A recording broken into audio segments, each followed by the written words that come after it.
Chapter 32, I Have a New Name. When I got there, it was all still and Sunday-like and hot and sunshiny. The hands was gone to the fields, and there was them kind of faint dronings of bugs and flies in the air that makes it seem so lonesome and like everybody's dead and gone. And if a breeze fans along and quivers the leaves, it makes you feel mournful because you feel like it's spirits whispering, spirits that's been dead over so many years. You always think they're talking about you. As a general thing, it makes a body wish she was dead too and done with it all. Phelps was one of these little one-horse cotton plantations, and they all look alike. A rail fence round a 2-acre yard. A stile made out of logs, stile, S-T-I-L-E, made out of logs, sawed off and upended in steps, like barrels like barrels of a different length, to climb over the fence with, and for the women to stand on when they are going to jump onto a horse. Some sickly grass patches in the big yard, but mostly it was bare and smooth like an old hat with the nap rubbed off. Big double log house for the white folks, hewed logs with the chinks stopped up with mud or mortar, and these mud stripes been whitewashed sometime or another. Round log kitchen with a big broad open but roofed passage joining into the house. Log smokehouse back of the kitchen. Three little log servant cabins in a row to the other side. The smokehouse, one little hut all by itself away down against the back fence, and some outbuildings down a piece the other side. Ash hopper and big kettle to boil soap in by the little hut. Bench by the kitchen door with bucket of water and a gourd. Hound asleep there in the sun. More hounds asleep round about three shade trees away off in a corner. Some currant bushes and gooseberry bushes in one place by the fence. Outside of the fence, a garden and a watermelon patch. Then the cotton fields begins, and after the fields, the woods. I went around and clumb over the back stile by the ash hopper and started for the kitchen. When I got a little ways, I heard the dim hum of a spinning wheel wailing along up and sinking along down again. And then I know for certain I wish I was dead, for that it was the lonesomest sound in the whole world. I went right along, not fixing up any particular plan, but just trusting to Providence to put the right words in my mouth when the time come, for I noticed that Providence always did put the right words in my mouth if I left it alone. When I got halfway, first one hound and then another got up and went for me, and of course I stopped and faced them and kept still. And such another powwow as they made in a quarter of a minute. I was kind of a hub of a wheel, as you may say. Spokes made out of dogs. Circle of 15 of them packed together around me with their necks and noses stretched up towards me. A barking and a howling and more a coming. You could see them sailing over fences and around corners from everywhere. A servant woman come tearing out of the kitchen with a rolling pin in her hand, singing out, "Begone, you Taj, you Spot, begone, sa." And she fetched first one and then another of them a clip and sent them howling, and then the rest followed, and the next second half of them come back, wagging their tails around me and making friends with me. There ain't no harm in a hound, nohow. And behind the woman comes a little servant girl and two little servant boys without anything on but 2 linen shirts, and they hung on to their mother's gown and peeped out from behind her at me, bashful the way they always do. And here comes the white woman running from the house, about 45 or 50-year-old, bareheaded, and her spinning stick in her hand. And behind her comes her little white children acting the same way the little servant kids was going. She was smiling all over so she could hardly stand, and says, "It's you at last, ain't it?" I out with a yes some before I thought. She grabbed me and hugged me tight and then gripped me by both hands and shook, and the tears come in her eyes and run down over, and she couldn't seem to hug and shake enough, and kept saying, "You don't look as much like your mother as I reckon you would, but law's sakes, I don't care for that. I'm so glad to see you, dear, dear. It does seem like I could eat you up, children. It's your cousin Tom. Tell him howdy." But they ducked their heads and put their fingers in their mouths and hid behind her, so she run on. "Lize, Lizzie, L-I-Z-E, hurry up and get him a hot breakfast right away, or did you get your breakfast on the boat?" I said I had got it on the boat, so then she started for the house, leading me by the hand and the children tagging after.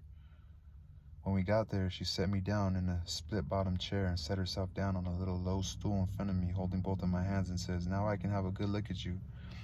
And laws of me, I've been hungry for it a many a time all these long years, and it's come at last. We've been expecting you a couple of days and more. What kept you? Boat get aground. Yes'm, she. Don't say yes'm, say Aunt Sally. Where'd she get aground? I didn't rightly know what to say, because I didn't know whether the boat would be coming up the river or down, but I go a good deal on instinct, and my instinct said she would be coming up from down towards Orleans. That didn't help me much, though, for I didn't know the names of bars down that way. I got to invent a bar, forget the name of one we've got around on, or now I struck an idea and fetched it out. It weren't the grounding that didn't keep us back but a little. We blowed out a cylinder head. Good gracious, a cylinder head. Good gracious, anybody hurt? No, killed a servant. Wow, it's lucky because sometimes people do get hurt. 2 years ago, last Christmas, your Uncle Silas was coming up from New Orleans on the old Lally Rook, and she blowed out a cylinder head and crippled a man, and I think he died afterwards. He was a Baptist. Your Uncle Silas knew the family in Baton Rouge and know his people very well. Yes, I remember now, he did die. Mortification set in, and they had to amputate him, but it didn't save him. Yes, it was mortification, that was it. He turned blue all over and died in the hope of a glorious resurrection. They say he was a sight to look at. Your uncle's been up to the town every day to fetch you, and he's gone again. Not more an hour ago. He'll be back any minute now. You must have met him on the road, didn't you? Oldish man with a... No, I didn't see nobody, Aunt Sally. The boat landed just at daylight, and I left my baggage on the war boat. No, I didn't see nobody, Aunt Sally. The boat landed just at daylight, and I left my baggage on the wharf boat and went looking around the town and out of peace in the country to put in the time and not get here too soon, and so I come down the back way. Who do you give the baggage to? Nobody. Why, child? It'll be stole. Know where I hid it. I reckon it won't. I says, how do you get your breakfast so early on the boat? It was kinder than ice. But I says, the captain seen me standing around and told me I better have something to eat before I went ashore, so he took me in the Texas to the officer's lunch and gave me all I wanted. I was getting so uneasy I couldn't listen good. I had my mind on the children all the time. I wanted to get them out to one side and pump them a little and find out who I was. But I couldn't get no show. Mrs. Phelps kept it up and run on so. Pretty soon she made the cold chills streak all down my back because she says, but here we are running on this way and you ain't told me a word about sis nor any of them. Now I'll rest my works a little and you start up on yourn. Just tell me everything. Tell me about all of them and all. Every one of them and how they are and what they're doing and what they told you to tell me and everything. Every last thing you can think of. Well, I see I was up a stump and up it good. Providence had stood by me this for all right, but I was hard and tight around now. On tight ground now. I see it weren't a bit of use to try to go ahead.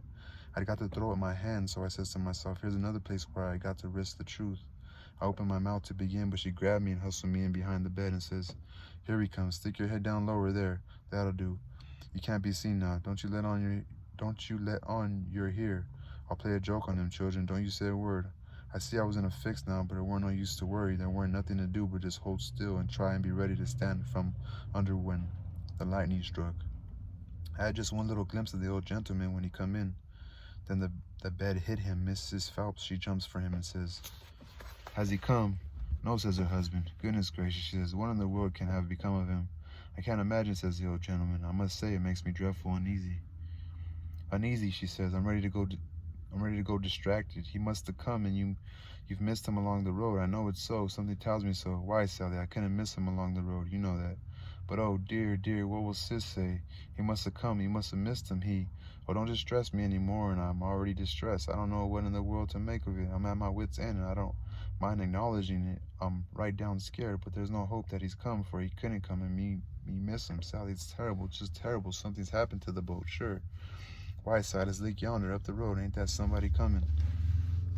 He sprung to the window at the head of the bed, and that gave Mrs. Phelps the chance she wanted. She stooped down quick at the foot of the bed and gave me a pull, and out I come. And when he turned back from the window, there she stood, a-beaming and smiling like a house of fire.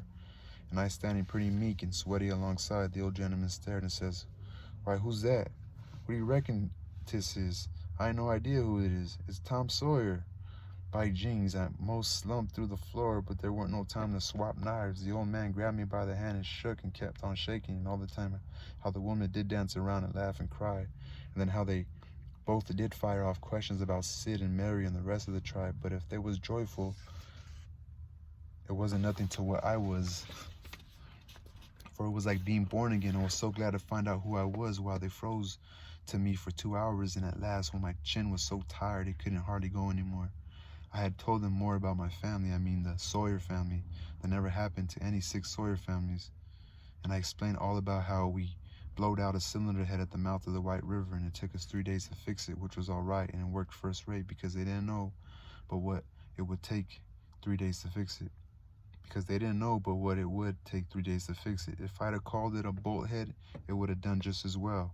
And I was feeling pretty comfortable all down one side and pretty uncomfortable all up the other. Being Tom Sawyer was easy and comfortable, and it stayed easy and comfortable till by and by I hear a steamboat coughing along down river. Then I says to myself, suppose Tom Sawyer comes down on that boat.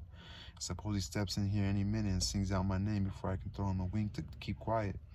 Well, I couldn't have it that way. It wouldn't do at all. I must go up the road and waylay him. Waylay, W-A-Y-L-A-Y. And waylay him, like catch him on his, catch him, waylay him. So I told the folks I reckon I would go up to the town and fetch down my baggage. The old gentleman was for going along with me, but I said no, I could drive the horse myself, and I'd rather he wouldn't take no trouble about me. So yeah, that's the end of chapter 32.